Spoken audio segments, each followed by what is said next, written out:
Olá, amigos! É com muita alegria que nós estamos aqui em mais uma reunião nesta casa abençoada. Vamos fechar neste momento os nossos olhos, serenar a mente e por um instante vamos soltar todas as nossas preocupações, elevando os nossos pensamentos e sentimentos. Vamos sentindo a presença da espiritualidade maior que neste momento nos abraça amorosamente. Agora vamos sentir uma chuva de bênçãos recair sobre cada um de nós. São gotas cristalinas vindas diretamente das mãos do Pai Criador. Essas gotas nos limpam e harmonizam os nossos corpos físico, mental, emocional e espiritual. Somos todos luz e gratidão.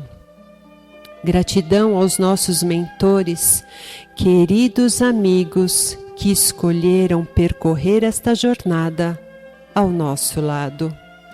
Gratidão a Joana de Ângeles, Irmã Rosário, freirinhas e franciscanos e a todas as equipes espirituais que dão sustentação aos trabalhos desta casa. Gratidão à nossa Mãezinha de Nazaré por nos amar e nos proteger. E gratidão ao nosso mestre querido, ao Rabi da Galileia, por seus ensinamentos de luz e de amor. E de mãos dadas com Jesus, neste momento chegamos ao Pai da vida, a fonte criadora. E juntos de Jesus, de joelhos em espírito, nós agradecemos a Deus por nos carregar nos braços da tua misericórdia. Pai, muito obrigado por tudo e com muito amor nós te louvamos através da prece. Pai nosso que estais nos céus, santificado seja o vosso nome.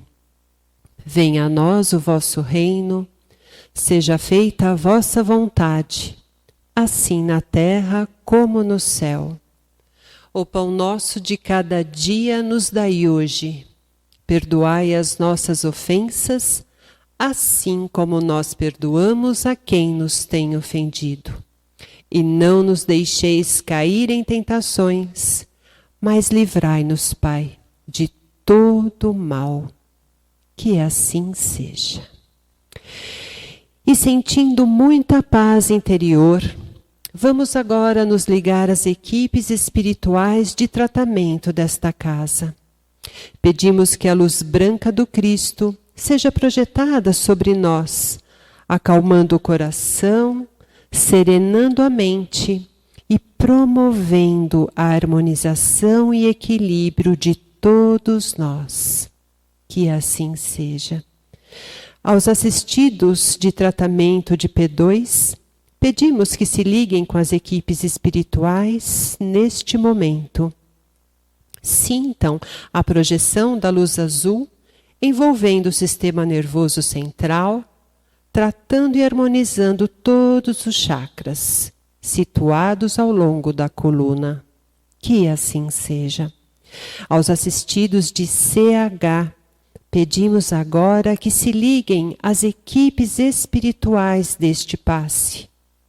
Vamos sentindo a projeção da luz rosa que os envolve suavemente, em muito amor, carinho e em muita paz. A harmonia e serenidade em cada coração. Que assim seja. Aos assistidos de P3B, pedimos que se liguem com as equipes deste tratamento.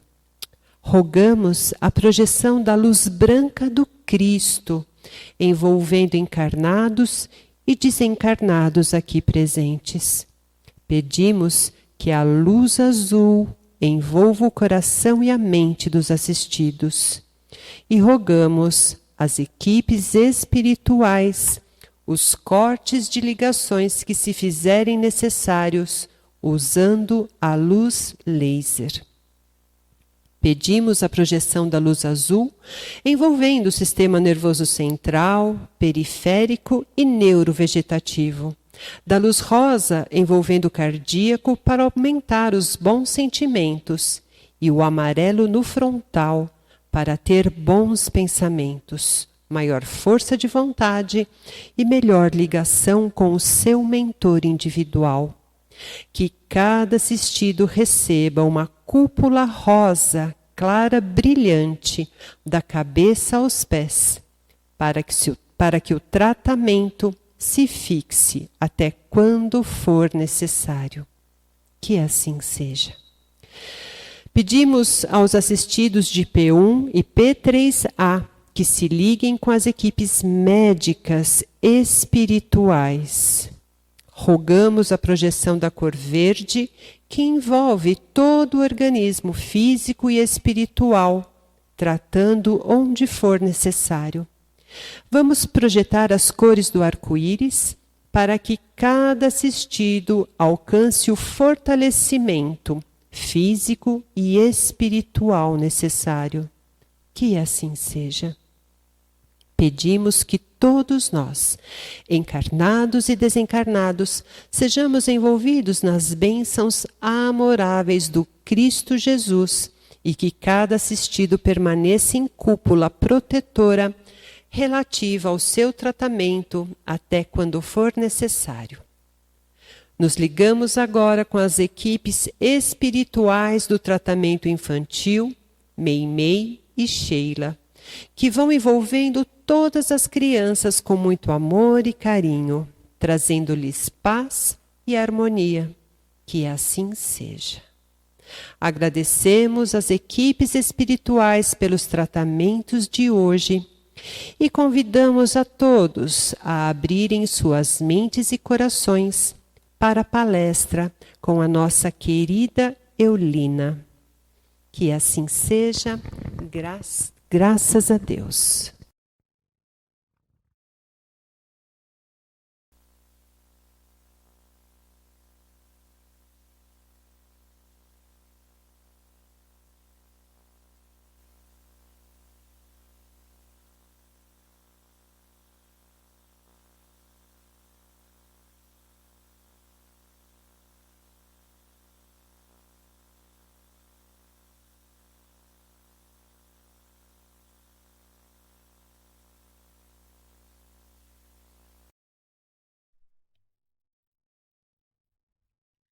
Boa tarde a todos, irmãos encarnados e desencarnados que estejam presentes.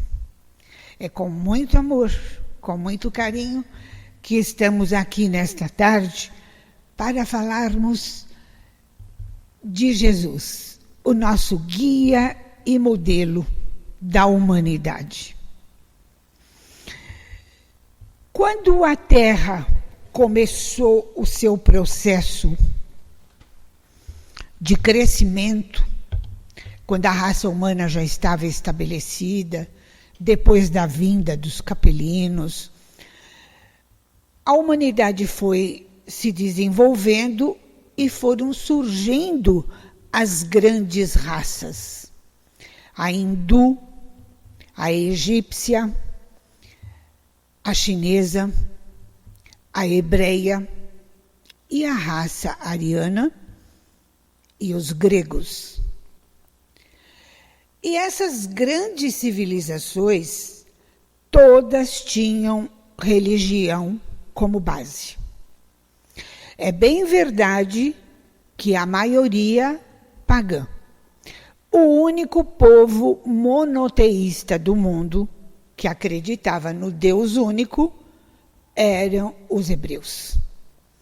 Os outros tinham os seus cultos, os hindus tinham os seus deuses e deusas, os egípcios tinham a sua mitologia, a Grécia tinha também a mitologia, e todos eles eram baseados numa religião. A religião sempre moveu o mundo, seja de que forma for. E essas grandes civilizações, além das religiões, tinham também espíritos muito evoluídos que ajudavam a humanidade a evoluir. A Grécia teve os grandes, filósofos, Sócrates, Platão, Pitágoras. O Egito teve Hermes Trismegisto, teve Filon de Alexandria e Zoroastro, e assim por diante. Mais tarde, os hebreus ganhariam a presença de Moisés, um dos maiores espíritos que a humanidade já recebeu. Um dos maiores médiuns, podemos dizer assim, porque foi ele quem recebeu o primeiro código de ética moral da história da humanidade, que foi os 10 mandamentos e as tábuas da lei. E a humanidade foi crescendo, mas apesar de todas as religiões, de todos os povos, sábios, Nós tivemos na China, por exemplo, 2 grandes sábios, Confúcio e Lao Tse. Lao Tse foi o autor do livro mais antigo do mundo, o I Ching, que tem 6.000 anos.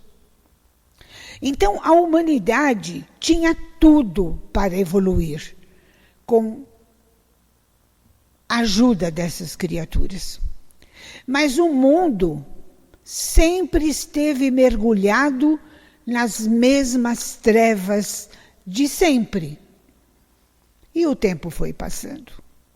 E chega a época do Império Romano. O Império Romano, que também acreditava nos seus deuses pagãos, na sua mitologia, e como nós sabemos, era um povo dominador, que queria fazer do mundo um simples departamento seu. Eles pretendiam dominar o mundo inteiro. E estava chegando a hora da Terra ser ajudada por outros espíritos que deveriam vir.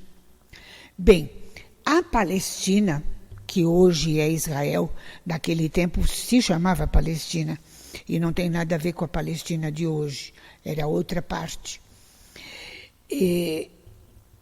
Esse povo, sempre teve auxílio de Deus. Não podemos dizer que os judeus nunca foram auxiliados, porque nunca teve no mundo um povo mais auxiliado do que os judeus. Foram 24 profetas, 2 mulheres. Na verdade, os profetas homens foram 22. Mas tinham 2 profetas, Ulta e Débora. Já havia um pouco de feminismo naquela época. Não era só machismo, não, tinha feminismo também. E Débora foi uma profetisa muito importante na história do povo judeu. Tiveram os grandes profetas, tiveram grandes reis, tiveram Salomão. Salomão foi considerado o maior estadista da história da humanidade. Um homem de uma inteligência rara, que tornou o reino muito rico. Descobriu as minas de prata famosas, do rei Salomão. E ele mandava buscar no estrangeiro técnicos que vinham ensinar o povo a fazer coisas que eles não sabiam. E assim os judeus aprenderam agricultura, aprenderam mineralogia e todas as técnicas possíveis de sobrevivência. E ele mandou buscar no Egito um arquiteto chamado Hiram Abif, que veio e construiu para o povo judeu o maior templo da história. Um templo onde cabiam 200.000 pessoas em pé. Ele construiu este templo para que fosse guardada a sagrada Arca da Aliança. Eles construíram uma arca da madeira acácia, a madeira mais incorruptível do mundo, a mais forte, para guardar as tábuas dos 10 mandamentos.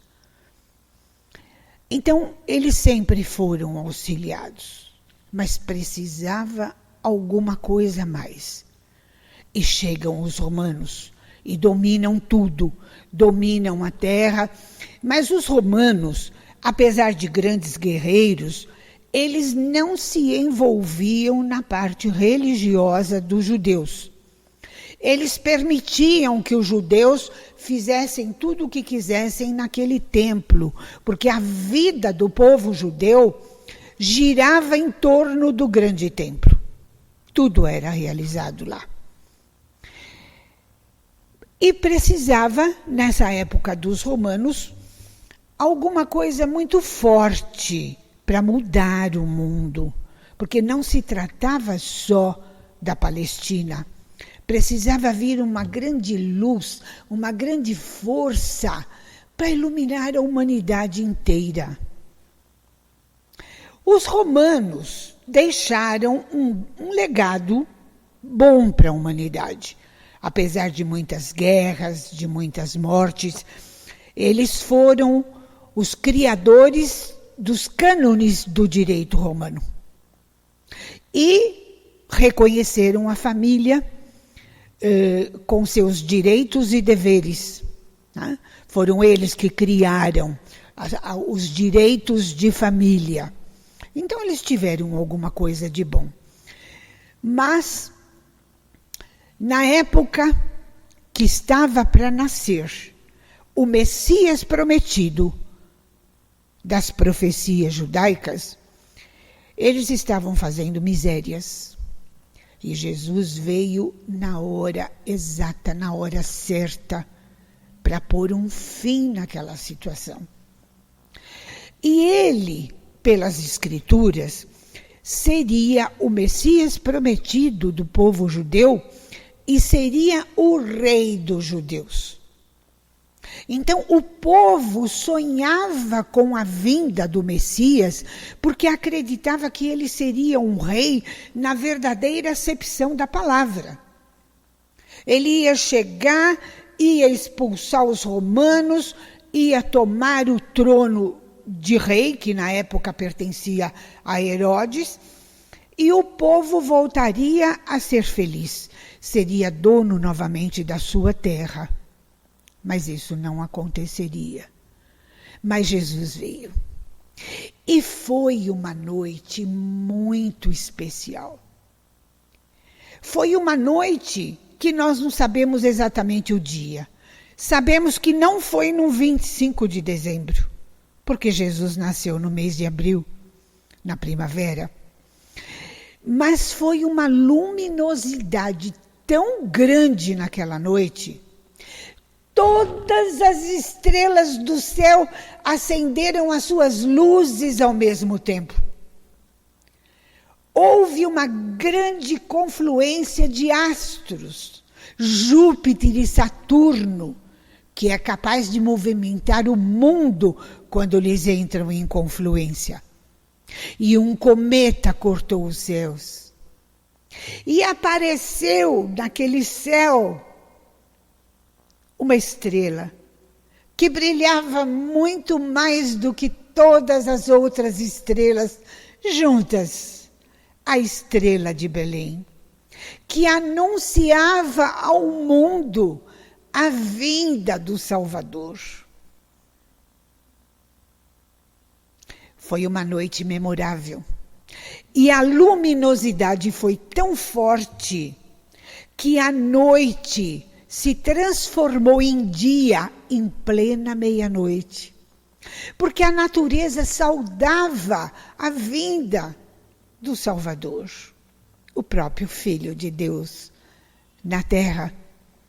Dizem que nesta noite, na pequenina Belém Efrata, a cidade onde Jesus nasceu, a pequenina casa de Sara, uma tia de Maria de Nazaré, onde Jesus teria nascido, recebeu uma luz rosa misturada com dourado que a envolveu inteiramente, fazendo com que os pastores pensassem que o mundo estava acabando. E não era. Era saudação para Jesus. Era a natureza em festa, porque finalmente o Messias tinha chegado. Mas a paz daquela família não demorou a ser perturbada.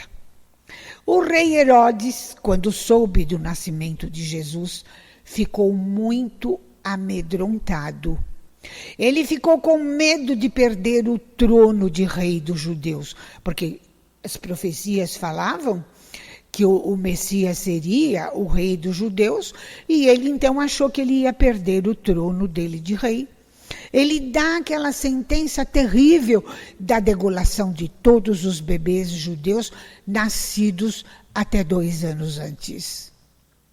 Mas os essênios, os grandes amigos de Jesus, o protegeram desde o nascimento até a sua morte. Estiveram lado a lado com Jesus em toda a sua trajetória na terra, o ajudando, o ensinando, preparando-o para que ele pudesse um dia começar a sua tarefa pública de pregações e de curas. Aos 12 anos, Jesus já estava livre do perigo, porque o rei Herodes já tinha morrido. E ele pôde sair então do santuário do Monte Hermon e viver na pequenina cidade de Nazaré, a cidade de José e Maria, os seus pais. Uma vida muito humilde, de muita privação, de muito sacrifício, mas uma família extremamente feliz. José, o carpinteiro, quando casou-se com Maria, era pai de 5 filhos. Era viúvo, pai de 5 filhos. E com Maria de Nazaré seriam mais 7 filhos. Uma família numerosa de 12 filhos. E Jesus completa 12 anos. E as tradições judaicas diziam que ele deveria ser levado ao grande templo judaico para a cerimônia do Bar Mitzvah, que é uma festa importantíssima para os judeus até hoje. E nessa cerimônia do Bar Mitzvah, ele se distancia um pouco dos seus pais. E José de Arimateia e Nicodemos, 2 essênios que já conheciam Jesus, o chama para que ele viesse conversar com os doutores da lei. Os membros do Sinédrio judaico eram as criaturas mais sábias de toda a Judeia. E Jesus vai e responde todas as perguntas, deixando boquiabertos aqueles doutores da lei que não sabiam 1/10 do que ele sabia, com 12 anos de idade. E aí, terminada a cerimônia, depois do reencontro de Maria com o seu filho, porque ela ficou muito preocupada, para ela o filho tinha desaparecido. eles se encontram novamente e voltam para casa, menos Jesus. Jesus seria encaminhado para o santuário do Monte Moabe para estudar as Sagradas Escrituras. Ele ficaria no santuário essênio do Moabe dos 13 aos 30 anos. E lá ele conhece o seu primo João Batista, que fazia parte da sua missão crística. Era o precursor de Jesus. E finalmente, depois de tanto estudo, vejam só, tem muita gente que acha que ser espírita dá muito trabalho, porque a gente tem que estudar muito. Minha gente, Jesus, que era Jesus, teve que estudar, teve que se preparar. Imagine nós, pobres mortais, se não precisamos estudar. O estudo é tudo. E ele estudou muito com os essênios. Chega a idade de 30 anos, a idade dele sair do santuário. João Batista, que era 6 meses mais velho, já tinha saído, já tinha começado a missão, pregando e batizando as pessoas nas águas do Jordão, as águas santas do Jordão. E quando Jesus sai, havia uma senha entre eles. A missão pública de Jesus só começaria depois que ele fizesse o primeiro milagre público. Ele tinha que fazer um milagre público, porque ele já tinha feito centenas que não tinham sido públicos. E houve uma festa de casamento de uma prima de Maria em Caná, e Jesus fez o milagre da transformação da água em vinho. Isso significava para os essênios, para Jesus, para João Batista, que ele estava pronto para começar a tarefa pública de pregações e de curas. E foi batizado por João. E quando diziam para João que ele era o Messias, antes da chegada de Jesus, ele dizia: eu não sou digno de atar as tiras da sua sandália. Ele virá. E de fato, quando Jesus chegou, João Batista teve uma atitude tão digna. Ele disse o seguinte: agora que Jesus chegou, ele vai pregar, ele vai batizar. É preciso que eu me apague para que o mestre cresça. Olhem que gesto lindo de humildade. E Jesus não parou mais. E por onde ele passava, os cegos voltavam a ver a luz do dia. Os paralíticos abandonavam as muletas e andavam. Os tuberculosos deixavam de tossir golfadas de sangue. E os leprosos voltavam a ficar limpos como marfim. O Rabi, Jesus de Nazaré, curava as feridas do corpo, mas ele não assumia. Ele nunca disse: eu te curei. Ele dizia para a pessoa: a tua fé te curou, a tua fé te salvou. E ele era ousado. Ele era um rabi ousado, porque ele ousava perdoar os pecados do próximo, o que era terminantemente proibido pela religião judaica. Quando chegava uma pessoa pecadora e pedia as bênçãos de Jesus, ele olhava bem nos olhos da pessoa e perguntava: você tem fé? E a pessoa se dizia que sim. Ele dizia: vai e não peques mais, teus pecados estão curados. Ele curava as feridas da alma. Isso começou a incomodar. O clero judaico não admitia que chegasse de repente um rabi na terra e começasse a fazer coisas que contrariavam a lei judaica. Jesus não queria nem saber. Ele curava aos sábados, também era proibido. Ele perdoou a mulher adúltera de ser apedrejada. Ele fez coisas maravilhosas. E era humilde. Ele se igualava a nós, pobres mortais. Ele dizia para qualquer pessoa: você pode fazer tudo o que eu faço e muito mais. E virava-se para as pessoas e dizia: sois deuses e não sabeis. Ele nos chamava de deuses. Somos deusinhos, né? A gente tinha um companheiro querido aqui na casa, o seu Ari, que falava sempre: filho de Deus é deusinho. Então, Jesus achava que nós éramos deusinhos.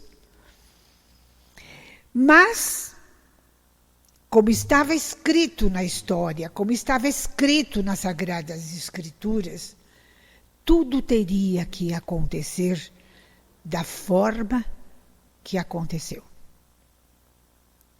Se não fosse da forma que foi, se Jesus não tivesse sido traído por Judas, teria sido por outra pessoa. Mas alguém seria o responsável pela prisão de Jesus. Mas antes dele ser preso, vejam, ele foi preso, ele foi julgado, flagelado e crucificado num espaço de menos de 24 horas. Tão pouco para uma criatura tão grandiosa. Mas foi assim. Mas ele teve tempo de, na quarta-feira à noite, a quarta-feira da semana da Páscoa judaica, ele teve tempo de realizar a ceia pascal com os seus discípulos.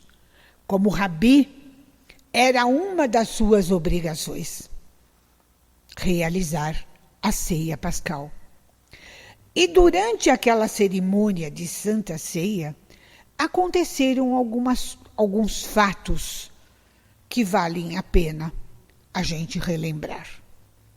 Primeiro, a humildade de Jesus em banhar os pés dos discípulos.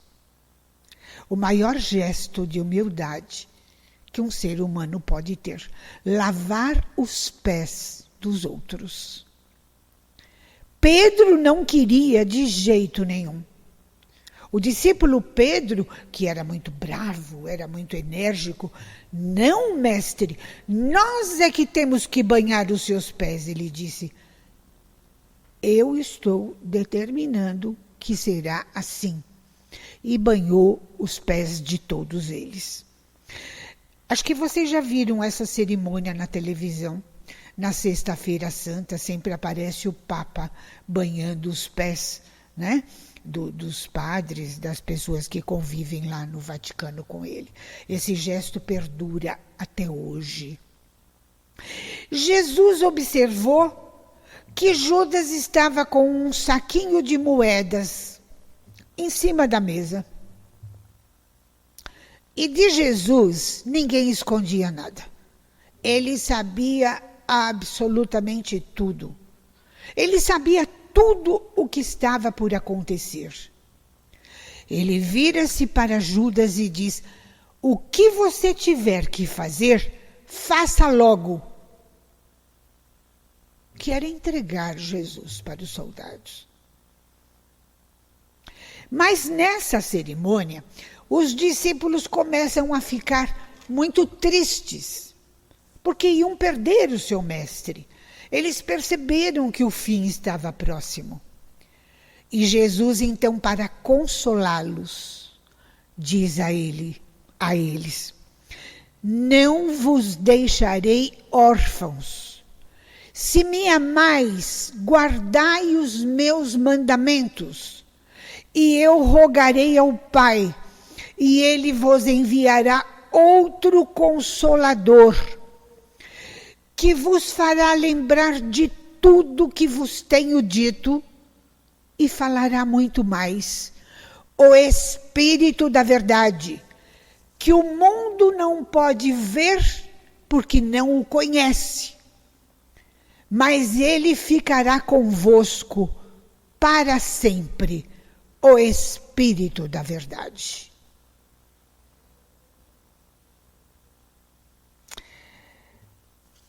Na hora da crucificação de Jesus, que foi tudo muito rápido, ele morreu mais ou menos ao meio-dia. Tem literatura que diz que foi às 3 horas da tarde, outros dizem que foi ao meio-dia. De qualquer forma, foi muito rápido. Ele e os 2 ladrões que foram crucificados com eles tinham que ser retirados rapidamente dali, porque se aproximava a cerimônia do sabá, onde ninguém podia ficar na rua. Mas antes dele deixar que a sua cabeça tombasse na cruz, como se fosse um lírio arrancado por um grande vendaval, ele ainda teve o gesto magnânimo, com os braços abertos, ele olhou para baixo e disse para os seus algozes: Pai, perdoai-os porque eles não sabem o que fazem. Ele foi leal na morte, ele foi fiel como ele foi em vida. Ele exemplificou tudo o que ele pregou. Uma doutrina que só fala em amor, em caridade e em perdão. E deixou muita coisa escrita, não por ele, mas pelos seus discípulos, suficientes para que fosse escrito um livro mais importante da humanidade, o Evangelho cristão. Agora nós perguntamos o seguinte: por que Jesus prometeu o Consolador prometido? Ele foi o maior espírito que já pisou sobre a terra. Foi a única criatura capaz de dividir a humanidade em 2 eras, antes e depois dele. Um homem que só deixou bondade. Por que outro Consolador? Não precisaria. Ele foi o grande consolo da humanidade. Mas Jesus sabia que após a sua morte, poucos anos depois, ninguém mais se lembraria dele. Tinha passado Moisés, tinha passado Krishna, tinha passado Buda, tinha passado todos aqueles filósofos, espíritos maravilhosos, tanto no Egito como na Índia, em todos os lugares. Ele também passaria. Se Moisés, cuja lei era a sustentação daquele povo hebreu, imagine Jesus, que não tinha título nenhum a não ser o de Rabi. Ninguém mais se lembraria dele. Os discípulos se espalhariam pelo mundo. Cada um iria para um canto pregar. E, de fato, cumpriram à risca o pedido de Jesus. Se espalharam pelo mundo. Um foi para Roma, outro foi para Espanha, outro foi para Índia, outro foi para a Turquia, e onde eles iam abrindo núcleos cristãos. Não fundavam religião. Eles pregavam doutrina.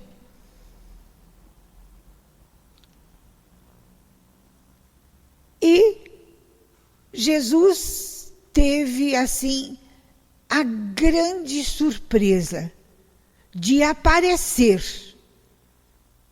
depois da morte dele, uma criatura extraordinária, Saulo de Tarso. Era Saulo, um perseguidor dos cristãos. Foi ele quem mandou apedrejar Estevão. Foi ele que mandou centenas e centenas de cristãos para as arenas dos leões famintos.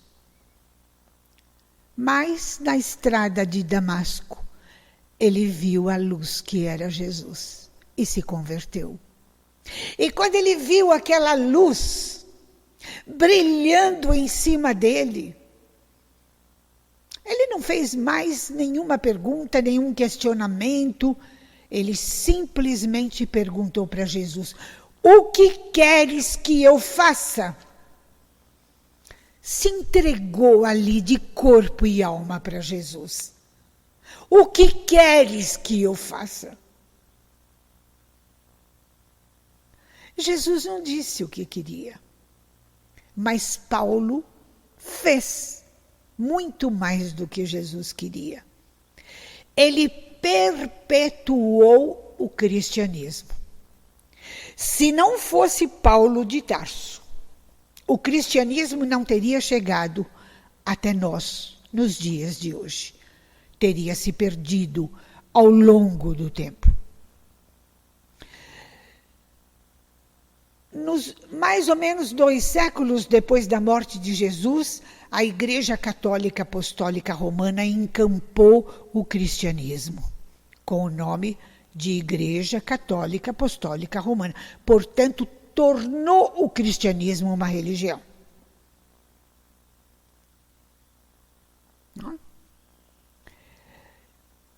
E a Igreja Católica, em todos esses anos, né, praticamente quase 2000 anos, teve erros e acertos.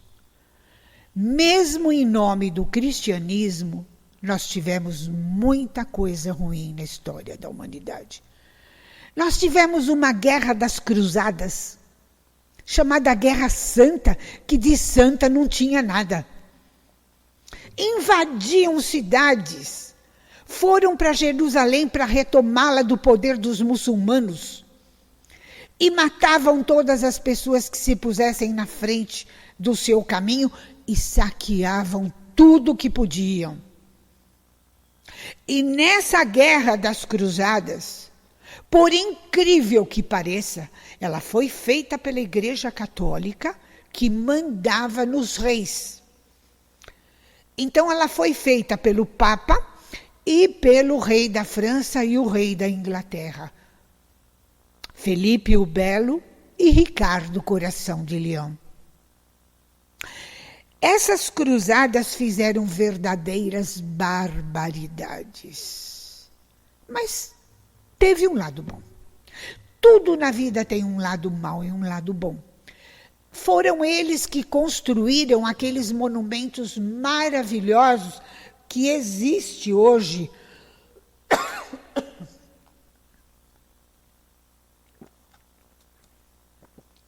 em Israel. A Igreja da Anunciação, a Igreja do Santo Sepulcro, a Igreja de Santa Maria Madalena. O que existe hoje de monumento histórico lá em Israel, se não foi feito pelos cruzados, foi feito por Santa Helena, a mãe do imperador romano Constantino, o único imperador da história que foi católico.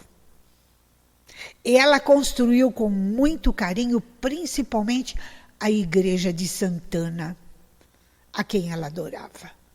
a mãe de Nossa Senhora. E é por causa de Santana que se criou o Dia dos Avós. Foi em homenagem a ela, né? Apesar que a gente sabe que esse negócio de dia disso, daquilo, não passa tudo de comércio. Mas existe o Dia dos Avós em homenagem a Santana. O mundo deveria ter mudado, né? Depois disso, mas não mudou. Houve a Inquisição, a Santa Inquisição. Eu não me conformo com esse nome. Santa Inquisição. Milhares e milhares de pessoas foram mortas sem direito a uma palavra de defesa. Foi a maior tragédia da história da Igreja Católica Apostólica Romana, a Inquisição. Deus queira que nunca mais o mundo veja uma tragédia como essa. E apesar de tudo isso, ainda tivemos muita gente boa no mundo.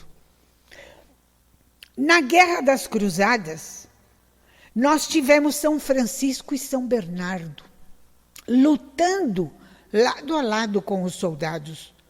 Eles eram da igreja, eles eram obrigados a lutarem. Tivemos espíritos maravilhosos, tivemos Santa Teresa d'Ávila, uma das mulheres mais inteligentes do mundo, nomeada doutora da igreja. E tivemos Joana d'Arc, a grande heroína da França, que lutou em nome de Deus e salvou a França na guerra contra os ingleses. Bem, precisava ainda alguma coisa. E o Consolador prometido que Jesus prometeu lá atrás. Ele disse que viria e que ficaria conosco para sempre. E de fato veio. Através de um ex-sacerdote druida chamado Allan Kardec, que adotou para cumprir a sua missão de codificador o pseudônimo de Allan Kardec, porque tinha sido o seu nome na Gália, mas era o seu nome legítimo, Hippolyte Léon Denisard Rivail. Mas junto com Kardec, Jesus mandaria outro espírito de muita luz, porque eles fariam uma parceria. Na noite do Réveillon de 1800, houve uma grande reunião no plano espiritual. E Jesus, com a presença de espíritos da mais alta hierarquia, representantes das artes, da beleza, da cultura, de todas as partes do mundo, decidiu a data que Kardec nasceria na França. E decidiu a data que o seu amigo da Gália, que seria chamado na Terra Adolfo Cavalcante Bezerra de Menezes. Por que os dois teriam que vir juntos? Kardec nasceu em 1804 e Dr. Bezerra em 1831. Teve um tempo de diferença. Para que Kardec tivesse tempo de crescer e ser o codificador. Mas ao Dr. Bezerra caberia trazer a doutrina espírita para o Brasil. Porque a doutrina nasceu na França, mas não floresceria na França. O povo francês não podia nem ouvir falar de religião. Se colocassem a doutrina espírita como religião naquela época, ninguém queria nem passar perto. Bom, tanto que depois houve uma queima, né, dos livros espíritas em praça pública. Foi muito triste. Mas por quê? O Dr. Bezerra traria a doutrina espírita para o Brasil. A pátria que Jesus escolheu para ser a pátria do seu evangelho de paz e de amor. E aqui no Brasil, a pátria do evangelho que teríamos a doutrina mais elucidadora do mundo. Porque, de fato, ela é puro cristianismo. Ela é o cristianismo redivivo.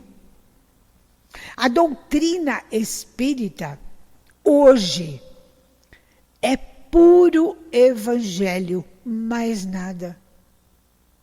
Kardec, ao codificar, porque não foi ele que escreveu, ele codificou, foi simplificado o Evangelho e os outros livros da codificação, os 5 livros, ele simplesmente simplificou para que nós entendêssemos a doutrina.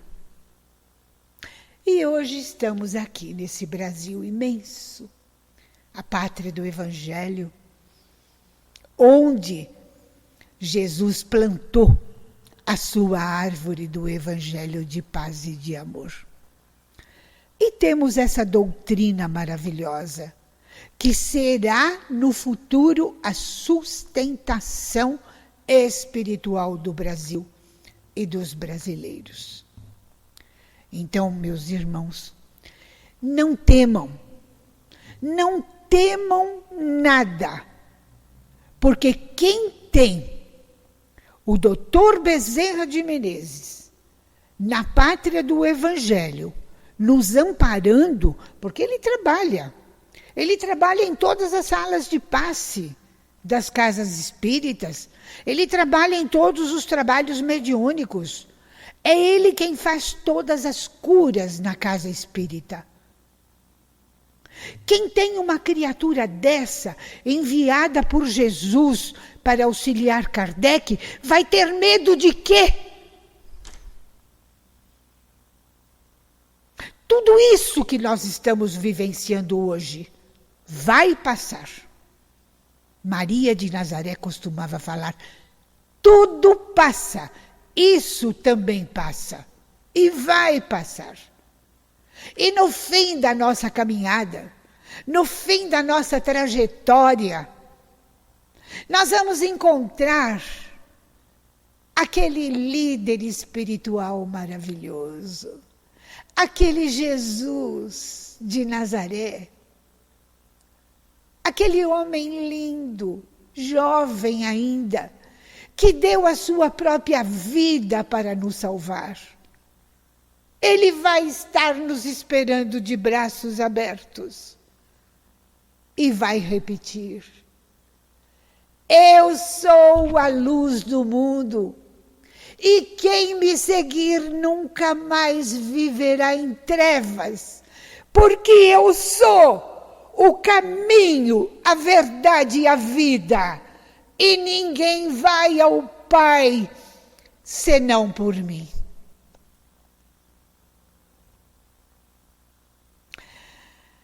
Muita paz, meus irmãos, minhas irmãs, muito obrigada pela presença de vocês.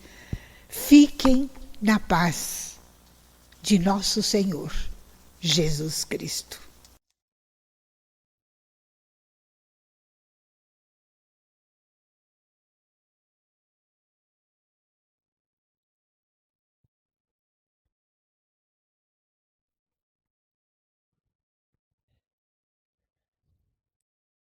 Vamos novamente fechar os nossos olhos e, tocados profundamente por esta palestra tão linda, só nos resta agradecer ao Pai por mais este encontro. Pai, nós te agradecemos pelo tratamento que aqui recebemos e pela viagem que nós trilhamos até Jesus. Agradecemos por esta doutrina bendita que faz parte da nossa vida e que nos ajuda a caminhar com mais consciência, com mais amor e fé. E te agradecemos, Pai, por esta maravilhosa oportunidade de estarmos reencarnados nesta época desafiadora, mas ao mesmo tempo tão cheia de oportunidades e de crescimentos.